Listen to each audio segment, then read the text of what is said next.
ये रात्रि में परमार्थी संन्यास है।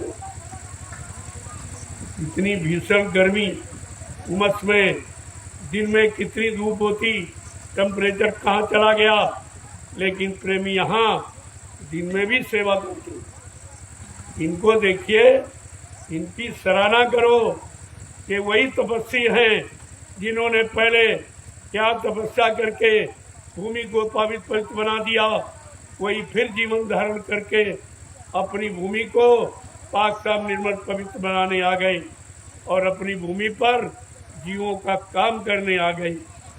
ये वही प्रेमी, ये दूसरे नहीं है। धीरे धीरे आपकी समझ में सब आ जाएगा। आप देखते जाइए, सुनते जाइए, समझते जाइए और धीरे धीरे वहां से खिसकते जाइए। नजदीक आओ और देखो, तुम्हारी समझ में सब आ जाए। यहाँ कोई शंका का विषय नहीं, यहाँ कोई निजी मान सम्मान का विषय नहीं, यहाँ कोई चाह इच्छा का विषय नहीं है। यहाँ सर्वभूत हितेरता, सारे जीवों का कल्याण हो, उद्धार हो, केवल यही विषय है। और तुम नहीं समझ पा रहे तो हम क्या, उनके लिए हम कहाँ तक आपसे। जय गुरुदेव। मैं नित्य संदेश देता हूँ और जो संदेश हिंदुस्तान में कोई नहीं दे, ना कोई राजनीति ना कोई धार्मिक। ये दोनों से अलग संदेश जिसकी हिंदुस्तान को जरूरत, इसको हमारे भारत देश की जरूरत, भारत देश की गौरव गरिमा रखने की जरूरत है, उसका ये माध्यम है, उसकी ये भूमिका है, उसका ये प्रतीक है। लेकिन आज भी समझी भी नहीं आ रहा, जो काम कहीं नहीं हो रहा, कोई नहीं कर पा रहा।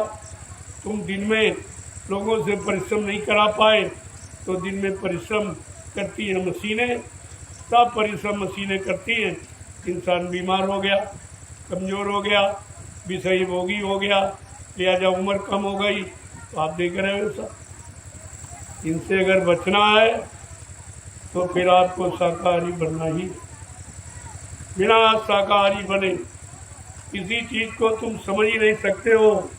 और शाकाहारी का शब्द ये बहुत विशिष्ट कि निंदा आलोचना बुराई, क्या ये शाकाहार में आता?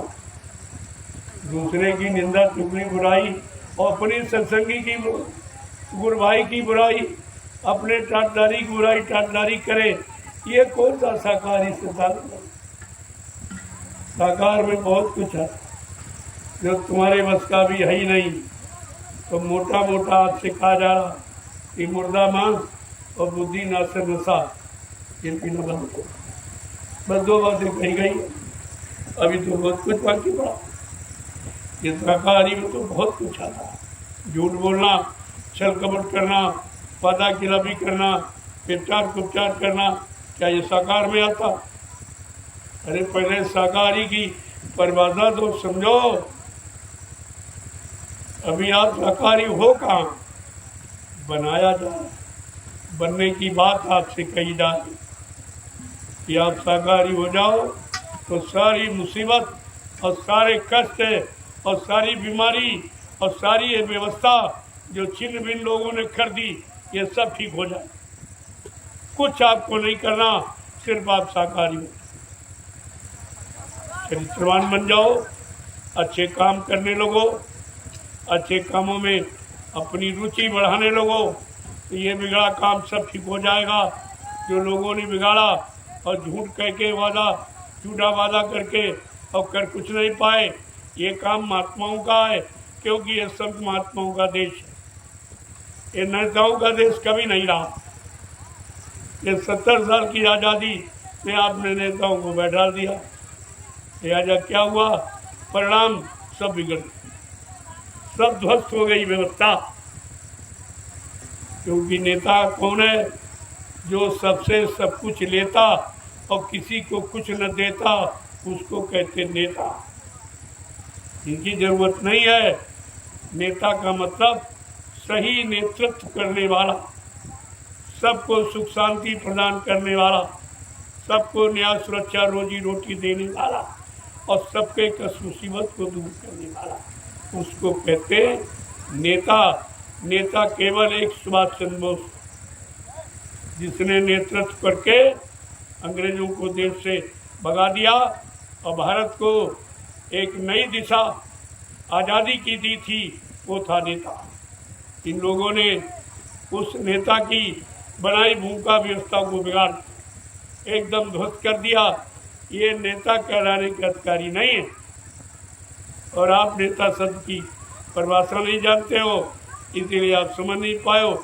इनके धोखे में, इनके चक्कर में आपने अपना जीवन खराब कर दिया। अरे ये भारत देश है, यहाँ पर सच्चे ईमानदार चरित्रवान त्यागी तपस्वी, ये उनका देश है और देश समाज का काम उनके द्वारा हुआ है।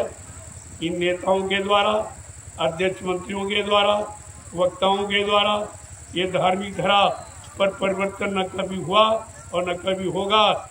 इसको आप गांठ में बांध लीजिए, मेरी बात को गांठ में बांध लीजिए। और अभी मुसीबत और बहुत बढ़ेगी, क्योंकि मैंने मना किया था कि 24 का चुनाव ये जनता के लिए और शासकों के लिए, दोनों के लिए खराब है। आप चुनाव टाल दीजिए, आपकी स्थिति अच्छी नहीं है। पहले तुमने इतना कर्जा भारत पर ला दिया है कि उसका तो ब्याज तक आप नहीं दे पा रहे हो, और एक चुनाव में 70 अरब रुपए खर्च होगा, ये बैलेंस कौन पूरा करेगा?